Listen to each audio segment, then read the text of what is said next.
नमस्कार दोस्तों। एक चीज मुझे समझ नहीं आ रही स्टॉक मार्केट के अंदर, और वो चीज ये है कि सारे के सारे लोग स्टॉक मार्केट को गिराने पर तुले हुए हैं। सारे लोग बस एक ही बात कर रहे हैं कि स्टॉक मार्केट में क्रैश आएगा, इस वजह से आएगा, उस वजह से आएगा।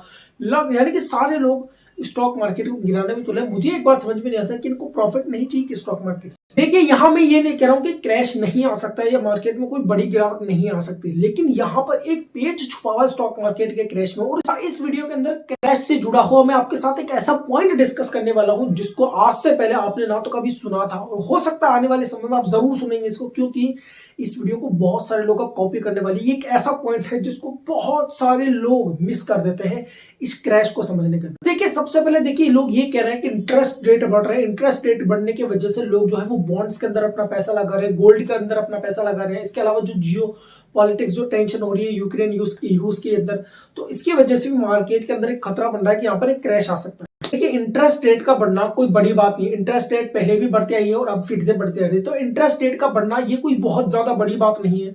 हाँ, जब तक इंटरेस्ट रेट बहुत ज्यादा ना बढ़ जाए तब तक इसमें कोई खतरे की बात मुझे दिखाई नहीं देती। देखिए, दूसरी बात, ये लोग ये कह रहे हैं कि गोल्ड का भाव ऊपर जा रहा है, तो इसका मतलब है कि स्टॉक मार्केट की जो पैसा है वो गोल्ड के अंदर लग रहा है। देखिए, ये भी एक सही हो सकता है, लेकिन यहाँ पर आप एक चीज समझकर देखिए, कोई भी वस्तु के दाम जब नीचे आते हैं लेकिन उस वस्तु में दम है, तो एट द एंड उसका दाम ऊपर आएगा।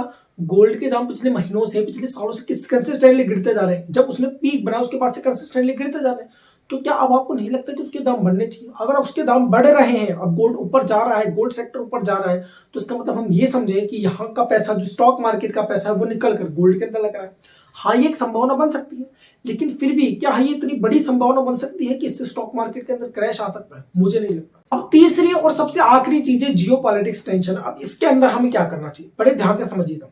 जब कोरोना की फर्स्ट वेव आई थी तब इसके बारे में किसी को भी अंदाजा नहीं था कि किस तरह की होगी, कितने लंबे समय तक चलेगी, वैक्सीन बनेगी नहीं, बहुत सारी चीजें आ रही थी सामने।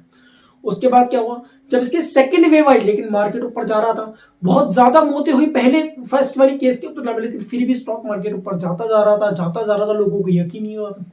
इसी वजह से जब रूस यूक्रेन युद्ध का जब पहला समय शुरू हुआ था, सबसे पहला केस, उसके अंदर मार्केट गिरा, अच्छा खासा तौर पर गिरा, क्योंकि मार्केट को उस समय समझ में नहीं आ रहा था कि आगे क्या होगा। लेकिन जैसे जैसे चीजें समझना शुरू हुई, मार्केट को समझ में आने लगा कि क्या हो सकता है, किस तरह से हो सकता है, मार्केट में ऊपर बढ़ता गया। तो अब अगर हम उसी केस को लगाकर देखें, तो क्या आपको लगता है कि अगर सेकंड केस में रूस यूक्रेन का युद्ध होता है तो मार्केट सेम वैसा ही रिएक्ट करेगा? क्या आप इतनी जिम्मेदारी से ये बात कह सकते हैं कि मार्केट सेम टू सेम वैसा ही रिएक्ट करेगा जैसा कि उसने फर्स्ट केस के अंदर किया था? या फिर ऐसा भी तो हो सकता है कि मार्केट को पता हो इस बारे में, लेकिन फिर भी उसको पता है कि यहाँ पर कुछ बहुत ज्यादा बड़ी बात होने वाली नहीं है, लेकिन उसको बस ये करेक्शन का नाम लेकर एक बहाना बनाकर स्टॉक मार्केट के अंदर गिरावट दिखाने का प्रयास कर रहा है। ये ऐसा भी हो सकता है। तो जैसा कि एक बात मैं हमेशा कहता हूं कि स्टॉक मार्केट के अंदर अगर कोई भी गिरावट आती है तो हमेशा अपने साथ एक बहाना लेकर आती है, ताकि आप उस बहाने से डरे और एंट्री ना ले स्टॉक मार्केट के अंदर, जो कि बहुत ज्यादा इंपॉर्टेंट होता है स्टॉक मार्केट के अंदर अपने आप को हल्का करने के लिए। और स्टॉक मार्केट की एक बात जो मैं हमेशा कहता हूं वो ये है कि स्टॉक मार्केट आपको पैसा कमाना नहीं देना चाहती।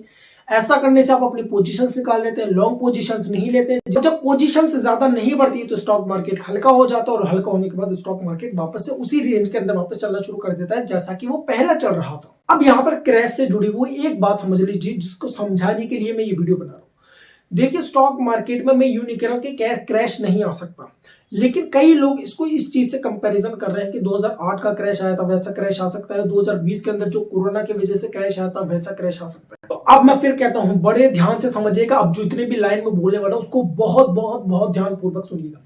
देखिए, अगर 2008 का क्रैश आना है स्टॉक मार्केट के अंदर इस समय, तो उससे पहले स्टॉक मार्केट को 2007 वाला बूम दिखाना पड़ेगा, उसको 2006 वाला बूम दिखाना पड़ेगा, उसको 5 वाली तेजी दिखानी पड़ेगी, तब जाकर 2008 वाला क्रैश संभव है। अगर मैं आपसे पूछूं कि क्या ऐसी तेजी जिस समय 2005, 6, 7 का दौर चल रहा था, जो तेजी दिखाई दे रही थी, उस समय स्टॉक्स जो थे, ध्यान से सुनिएगा, जो स्टॉक्स है वो कई कई गुना हो गए थे। परसेंटेज की बात नहीं कर रहा हूं, अच्छे अच्छे स्टॉक्स जो है, जो ब्रांड वाले स्टॉक है, वो 100 गुना हो गए थे, और जो पेनी स्टॉक्स है, जो बिल्कुल कचरा स्टॉक्स है, वो भी 30 गुना, 40 गुना हो गए थे।